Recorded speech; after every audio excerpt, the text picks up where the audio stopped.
आज की वीडियो उन सब मीशो सेलर्स के लिए है जो रोज़ ऑर्डर पैक करते हैं, डिस्पैच करते हैं, लेकिन फिर भी ये बिल्कुल नहीं समझ पाते कि एक्चुअली प्रॉफिट बन रहा है या सिर्फ मेहनत हो रही है। आज मैं आपको बिल्कुल सिंपल लैंग्वेज में ऑर्डर आने से लेकर पेमेंट क्लियर होने तक का रियल प्रोसेस समझाऊंगी। सबसे पहले जब ऑर्डर आता है, सेलर पैनल में ऑर्डर आपका शो होता है। यहीं से जो है सेलर का काम स्टार्ट हो जाता है।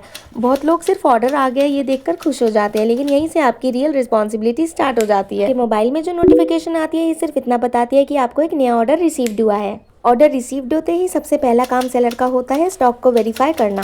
अगर आपके पास स्टॉक अवेलेबल नहीं है और आपने ऑर्डर को एक्सेप्ट कर लिया है तो बाद में कैंसिलेशन के चांसेस बढ़ जाते हैं और आपके सेलर पैनल की परफॉर्मेंस खराब हो जाती है। सिर्फ ऑर्डर एक्सेप्ट कर लेना काफ़ी नहीं होता है, आपको ये कंफर्म करना होता है कि जो प्रोडक्ट है आपके पास स्टॉक में अवेलेबल है या नहीं है। प्रोडक्ट की आपको अच्छे से सेफ पैकेजिंग करनी होती है। सेफ पैकेजिंग के साथ साथ हमें ये भी ध्यान में रखना है कि हमारा मीशो का प्रोडक्ट मीशो बारकोड पैकेजिंग के अंदर अच्छे से पैक होना चाहिए।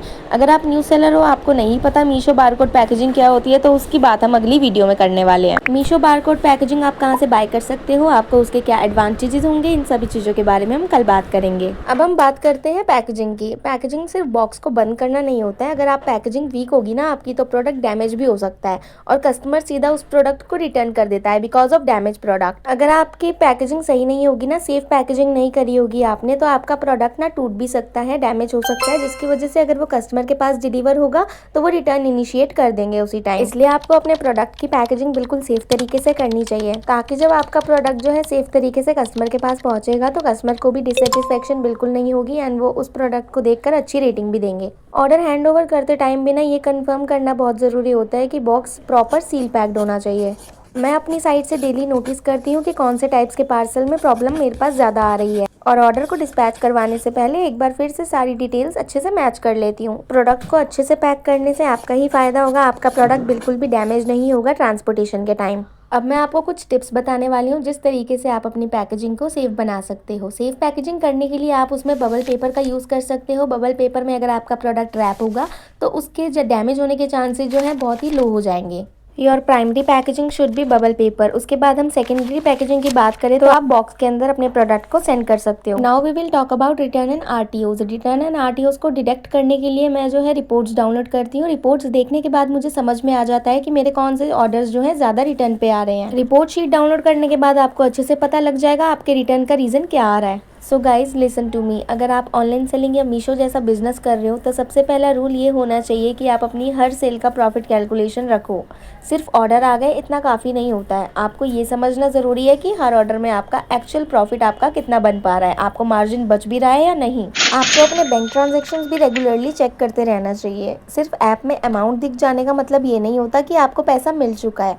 आपको देखना होता है कि डिलीवरी कंप्लीट होने के बाद जो सेटलमेंट अमाउंट है वो बैंक में आ रहा है या नहीं आ रहा और उसकी बैंक सेटलमेंट डेट कब की है, ये सब आपको चेक करना है। अब यहाँ पर ना एक बहुत ही इंपॉर्टेंट चीज़ समझना ज़रूरी है। जो आपको रिवेन्यू दिखता है ना ऐप के अंदर, वो आपकी रियल अर्निंग बिल्कुल भी नहीं होती है।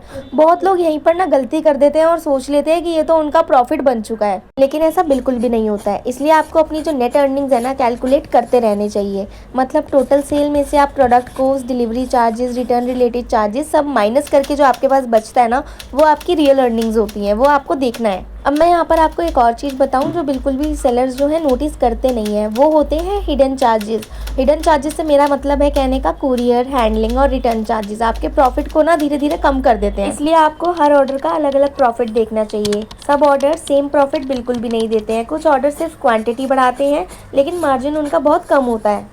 इसलिए आपको पर ऑर्डर प्रॉफिट वाली स्ट्रेटेजी अपनानी होगी जिसमें आपको अपना पर ऑर्डर का प्रॉफिट निकालना होगा। एंड सबसे इम्पॉर्टेंट बात, रियल अर्निंग तब होती है जब पैसा सच में आपके पास आ जाता है। रिपोर्ट्स और ग्राफ सिर्फ नंबर्स दिखाते हैं, लेकिन एक्चुअल बिजनेस तब चलता है जब पेमेंट आपकी रिसीव्ड हो जाती है, वो भी आपके करंट बैंक अकाउंट के अंदर।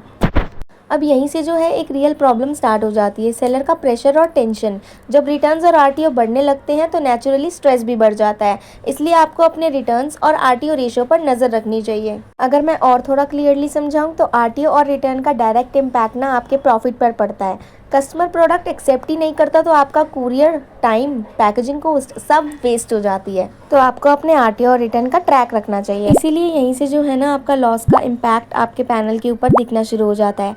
एक रिटर्न आता है तो सिर्फ एक ऑर्डर का लॉस नहीं होता, बल्कि आपका ओवरऑल बिजनेस परफॉर्मेंस भी इफेक्ट होता है। इसमें आरटीओ का कोई लेना देना नहीं है, लेकिन कस्टमर रिटर्न पे आपके सेलर पैनल से कुछ अमाउंट डिडक्ट हो जाता है। और अगर ये लॉस बार बार रिपीट होने लगता है ना, तो बिजनेस धीरे धीरे आपका स्लो हो जाता है, आपके बिजनेस की परफॉर्मेंस धीरे हो जाती है, आपकी विजिबिलिटी डाउन हो जाती है, आपके ऑर्डर्स आने बंद हो जाते हैं। इसलिए आपको सिर्फ ऑर्डर पर फोकस नहीं करना है, प्रोसेस पर भी फोकस करना चाहिए। इसका एक सॉल्यूशन है, आपको अपनी रिपोर्ट्स को सीरियसली एनालाइज करना चाहिए। आपको ये देखना चाहिए कि प्रॉब्लम प्रोडक्ट में है, पैकेजिंग में है, डिस्क्रिप्शन में है या डिलीवरी प्रोसेस। डाटा एनालाइज करने से आपको अपनी अकाउंट की गलती पता लगती है। और जब जब आप अपनी मिस्टेक्स पर काम करते हो, better checking, strong packaging, clear product information और प्रॉपर फॉलोअप रखते हो, तब धीरे धीरे रियल ग्रोथ स्टार्ट होती है।